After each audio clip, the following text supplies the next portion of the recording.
নাকি? হ্যাঁ আমি পাগল হয়ে গেছি, ছেড়ে দে আমাকে। কাজে লেগে আসবো। 2 বছরের ছেলে তুই তোর দাদি মরে গেছে, তবু আমি কি করিনি? ছেলে দুটোকে মানুষের মতন মানুষ করে তুলেছি, কোনোদিনও বাইরে আমার বুঝতে দিইনি। তিল তিল করে বিশাল সম্পত্তি তৈরি করেছি। যাদের লেগে এত কিছু করলো, আজ তারাই আমাকে বাড়ি থেকে বের করে দিল। কাজ না দাদু, পুরো বাড়ি থেকে বের করে দিয়ে আর কে? এই যে জমি থেকে আমার বাপের নামে আছে নাকি? তাই আমার বাপ তোমাকে বাড়ি থেকে বের করে দেবে? তোমার বাড়ি, তুমি চাইলে ওদেরকে বের করে দিতে পারো। চলো দাদু, বাড়ি চলো।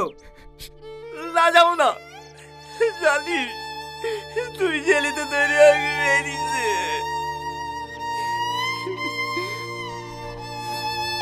পারবি তো, তুমি শাসন করবে না যে? চলো থানায় চলো, আজ কি জনগণ নামে আপনার নামে কেস করবো। না না, কেস করতে হবে না। ওদের কাছে ভালো মানুষই দেখাইলে হবে না দাদু।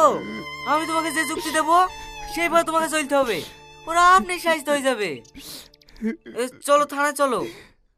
আমার কিন্তু ভয় লাগছে। কোনো ভয় নাই, এখন থেকে ভয় করবে ওরা।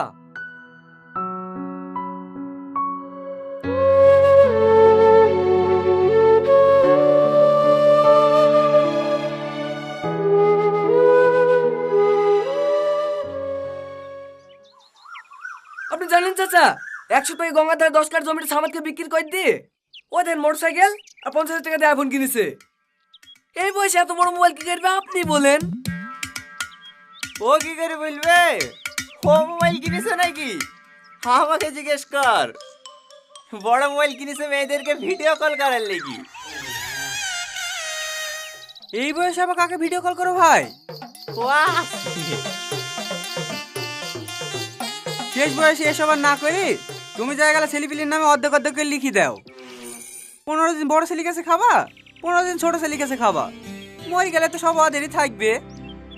হ্যাঁ মরে গেলে লাগবে, আমি আবার সঙ্গে করে নিয়ে যাবো নাকি? তাহলে তুমি বেশ থাকতে জমি দিবা না, তাই তো?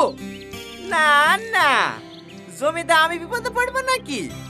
এমনিতে তো 3 বেলা বাড়ি থেকে বের করে দিস, ঠিক মতো খেতে পাইনি। ও বৌমা, এসব কি শুনছি? ভাইকে ঠিক মতো খেতে দাও না।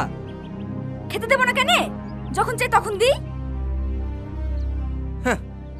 তাহলে আজকে সকালকার কথাটাই শোনো। বৌমার কাছে চারটি খেতে শোনো, অমনি খিনিস ফিনিস করতে লাগলো।